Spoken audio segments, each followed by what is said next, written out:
Nice launch trajectory countdown net. Pad is clear. 10, 9, 8. Launch auto sequence has started. 6, 5, 4, 3, 2, 1. Go for launch.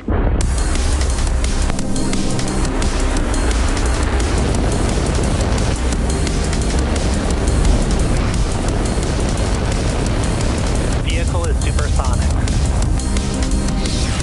Stage separation confirmed. Dragon, separation confirmed.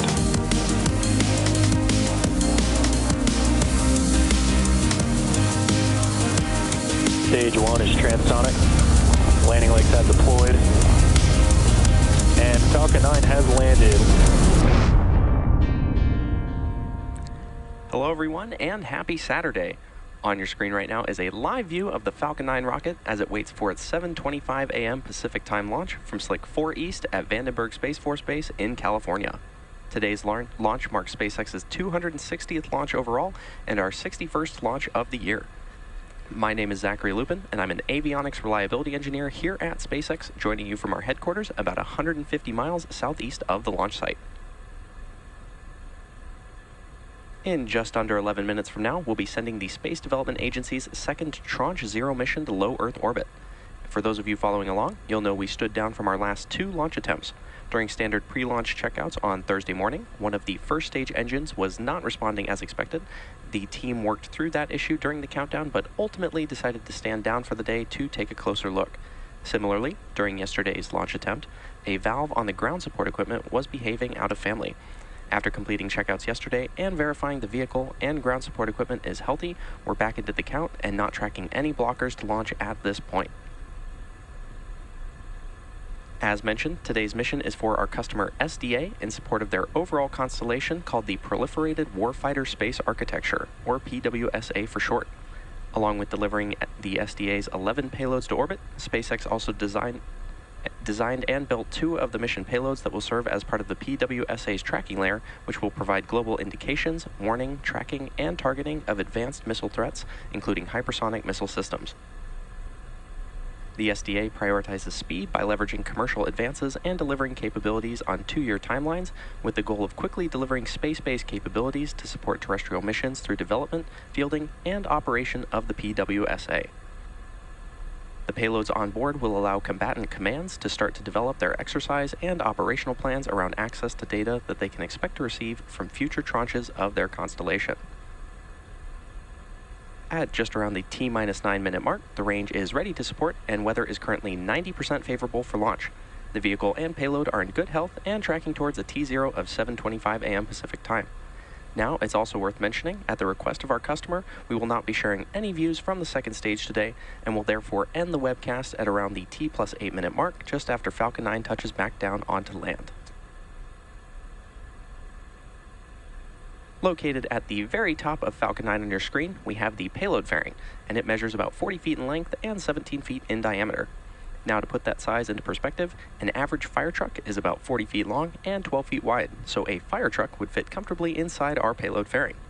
Now, while on Earth, the fairing's primary job is to protect the payload from contamination, and then at liftoff and through ascent, the fairing will also shield against aerothermal loads and heating.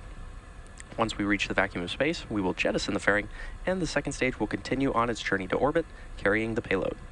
The fairing halves supporting today's mission are both flight proven, with one half flying for its 5th time and the other flying for its 8th. Below the payload fairing is the second stage, which is responsible for propelling the payload to its drop-off orbit in space. Now, not only does SpaceX's second stage look similar to the first stage, which is the larger stage below, it also has the same diameter, uses the same metal in the tanks, same computers, same propellant, and nearly the same engine.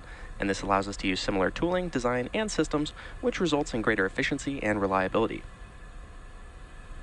The first and second stages are connected by the black inner stage, which houses the pneumatic pushers that allow stage separation during flight. The inner stage also houses the second stage engine, called the Merlin vacuum engine, or MVAC engine. Moving down the rocket, the bottom 2/3 of the vehicle is the first stage and is the primary part of the rocket that gets reused multiple times. At the very bottom of the first stage are 9 Merlin M1D engines that accelerate the vehicle through the Earth's atmosphere and help it land back on Earth following stage separation. The first stage supporting today's mission is flying for its 13th time today and will be attempting to recover the booster back on land at landing zone 4 at Vandenberg. And if successful, this will mark our 222nd overall successful recovery of an orbital class rocket, including both Falcon 9 and Heavy first stage landings. If you're not too familiar with what getting to orbit actually means, in order to get the rocket and our payload into orbit, the rocket has to not only go up really fast, it also has to go sideways. As we ascend, we tilt the engines, the technical term for that being gimbling, and that turns the rocket horizontally. We're still going up, but now we are also heading horizontally away from the launch pad, and this is what we call a gravity turn. The rocket typically needs to go 17,500 miles per hour horizontally in order to avoid being pulled back down to Earth and get into orbit. And to help demonstrate this concept, imagine firing a cannon from a really high mountain. The cannonball will arc, and then gravity will pull it down to Earth. As you increase the power, the cannonball will arc and land farther and farther away. Eventually, if you could continue to increase the power, the cannonball will be going so fast that it ends up in free fall around the Earth. Gravity is still pulling down on the cannonball, but it's going so fast it never actually hits the ground. And this arc, which constantly misses the Earth, is called an orbit. So when we get to liftoff today, watch the orientation of Falcon 9. You'll see we go straight up until about the T plus 10 second mark, at which point we begin that shift in orientation so that Falcon 9 can go sideways really fast. Be sure to keep an eye out for this in just a few minutes.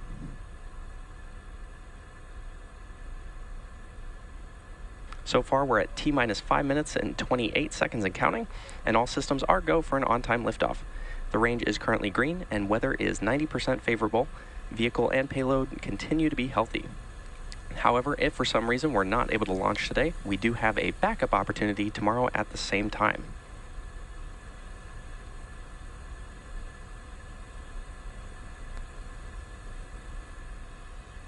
Coming up next, the truss structure next to the vehicle, known as the transporter erector, or TE, will start to retract. The transporter erector is used for rollout and to route propellants and electrical power to the vehicle in preparation for launch. And in preparation for retraction, the TE clamps will open. Those clamps are located just below the payload fairing.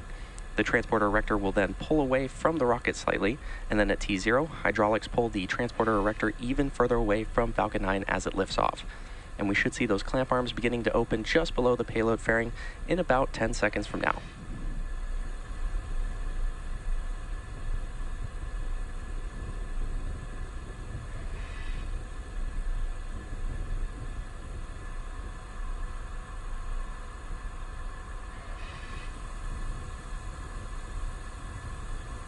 And there you can see those clamp arms opening just below the payload fairing. At this point in the countdown, both the first and second stages are nearly fully loaded with 1 million pounds of kerosene fuel and liquid oxygen, or LOX. You may have also noticed the white clouds around the outside of the vehicle, and those clouds are completely normal. During propellant loading, we vent cold gas that forms above the LOX tank surface, and what you're seeing is the result of that cold gas coming into contact with the warmer California air and condensing. You should now be able to see the transporter erector beginning to retract away from the Falcon 9 rocket.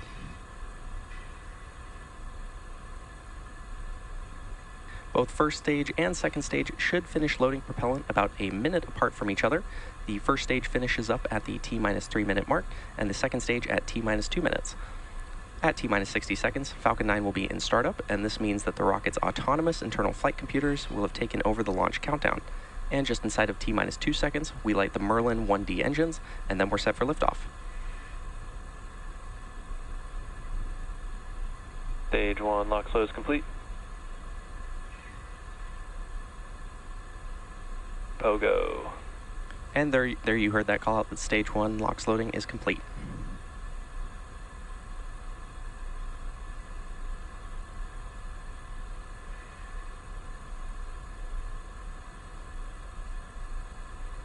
The SDA Tranche 0 payload continues to be healthy, and the Falcon 9 team is currently tracking no issues on the rocket, so let's continue to listen in to the terminal count.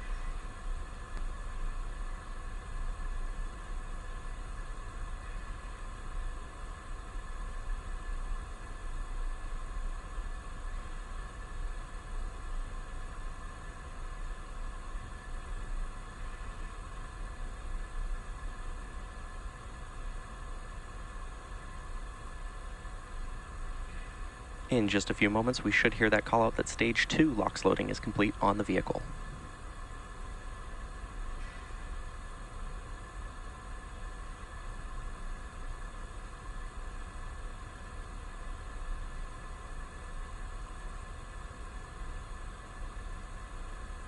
Stage 2 LOX load complete. And there's that call out that Stage 2 LOX loading is complete. Coming up at the T-minus 1 minute mark, Falcon 9 will be in startup, and this means that the vehicle's flight computers have taken over in preparation for launch.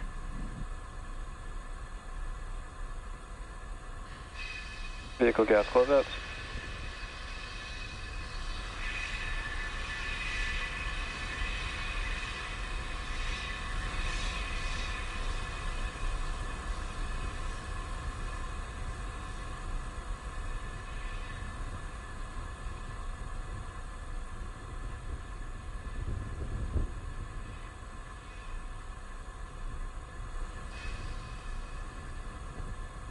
Falcon 9 is in startup. And there's that call out that Falcon 9 is in startup. Next will be the final go given by the launch director.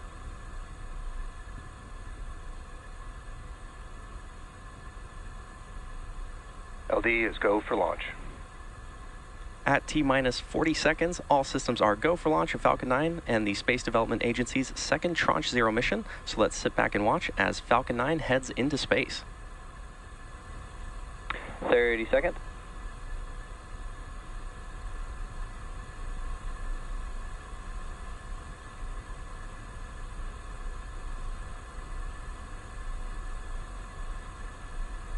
Tank press from 15 seconds.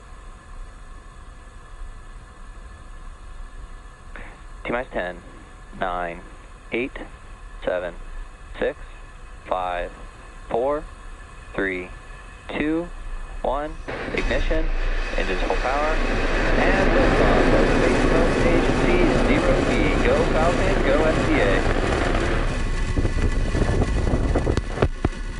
Stage 1 propulsion is normal. Vehicle is pitching downrange.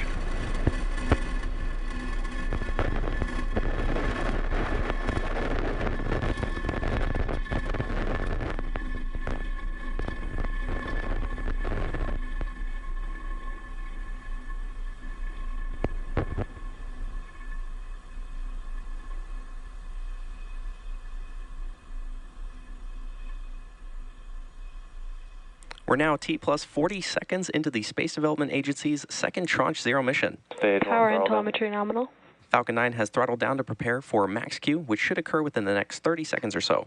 And max Q is the point at which the vehicle experiences the greatest amount of aerodynamic pressure as it ascends through the Earth's atmosphere. Falcon 9 is supersonic.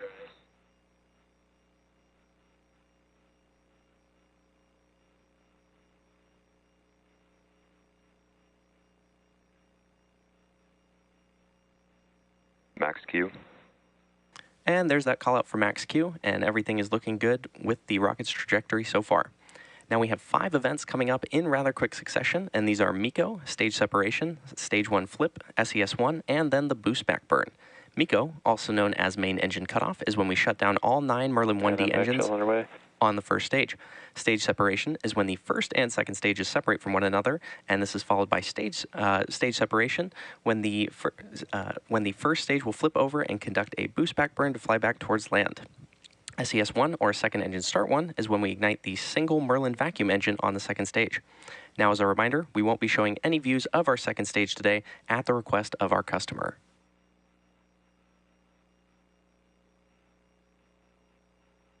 We should be seeing MECO in just about 15 seconds from now.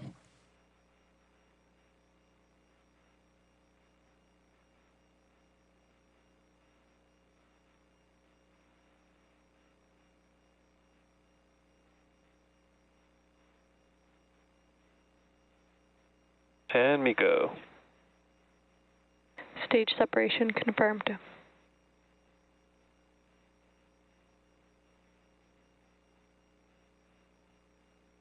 And MVAC startup. Stage 1 boost back startup. And there you heard and maybe even saw those events that happened back to back, including MECO, or main engine cutoff, stage separation, stage 1 flip, SES-1, and second engine start 1, and the start of our boost back burn. At the moment, the boost back burn is in progress and will last for another 15 seconds or so. And while that burn is in progress, we are expecting to hear the call out for fairing separation. And as a reminder, at the request of our customer, we won't be broadcasting fairing separation, but we should still have audio confirmation of it. Fairing separation confirmed. And there's that callout confirming fairing separation. Coming up in just a few moments, we should have the completion of the boost back burn on the first stage.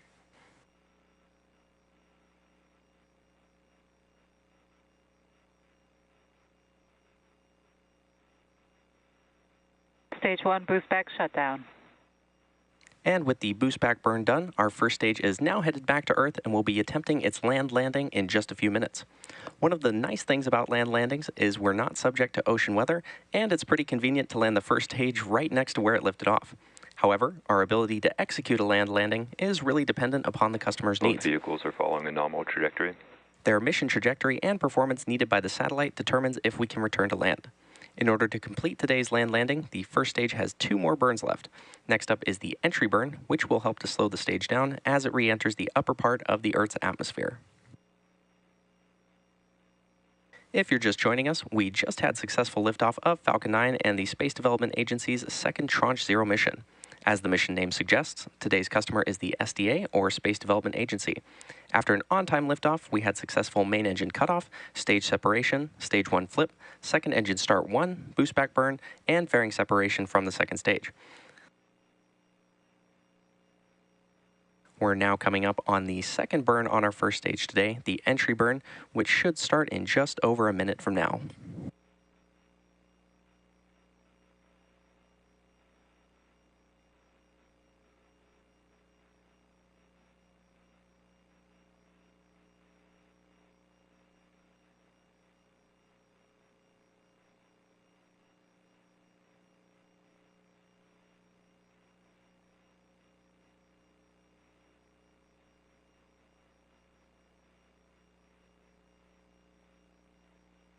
You're currently seeing live views of our Falcon 9 first stage as it descends back to Earth, and from time to time some of these views may show the hypersonic grid fins. Not currently on your screen.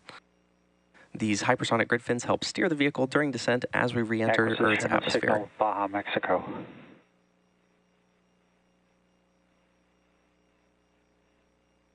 And there you can now see those grid fins.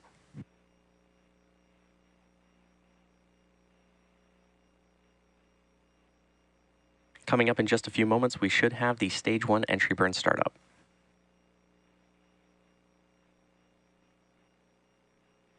Both stages continue to follow a nominal trajectory.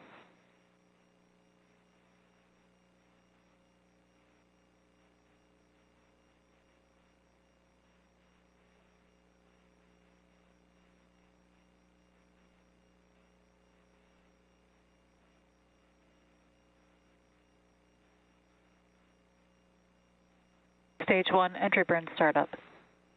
And there's that call out for the Stage 1 entry burn startup, where we light engines at the bottom of the Falcon 9 first stage as it descends back to Earth. And this burn will last just a few moments. Stage 1 entry burn shutdown. And Stage 1 FTS has safed. And there's that confirmation of Stage 1 entry burn shutdown.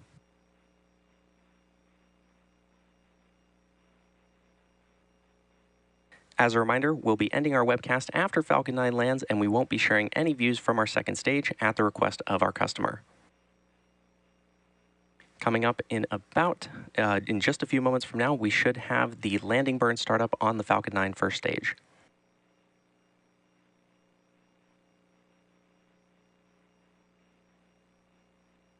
Stage 1 transonic.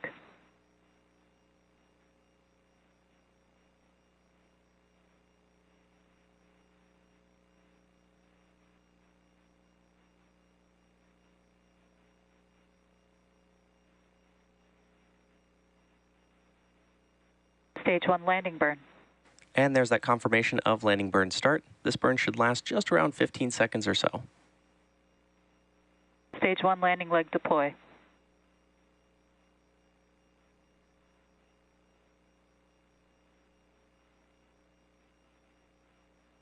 Stage 1 landing confirmed. And there you have confirmation of landing of our Falcon 9 vehicle. This was the 13th launch and landing of this booster and our 222nd overall successful recovery of an orbital class rocket, including both Falcon 9 and Falcon Heavy first stage landings. As we mentioned earlier, at the request of our customer, we are concluding our webcast coverage early today. We want to thank the We want to thank the Space Development Agency for entrusting us with today's launch, and a special thanks to the Range and the Federal Aviation Administration for licensing support. With today's launch, this marks SpaceX's 61st launch of 2023, matching last year's annual record with still 4 months to go before the end of this year. Congrats to the SpaceX and Falcon teams for this record-breaking year. And if you're looking for some added excitement this weekend, please tune in for our next Starlink launch set to lift off from Pad 39A in Florida at 7:50 p.m. Eastern Sunday evening. The SpaceX and NASA teams are also looking to bring home the Crew 6 astronauts after a 6-month stay at the International Space Station, just as soon as weather is favorable. We'll bring you live coverage of their departure from the orbiting laboratory, as well as their return to Earth when they splash down off the coast of Florida. And as always, our team is making progress with Starship down in Texas, getting ready for our second flight test of a fully integrated Starship. Be sure to keep an eye on x.com/SpaceX for updates. Thanks again, and we'll see you soon.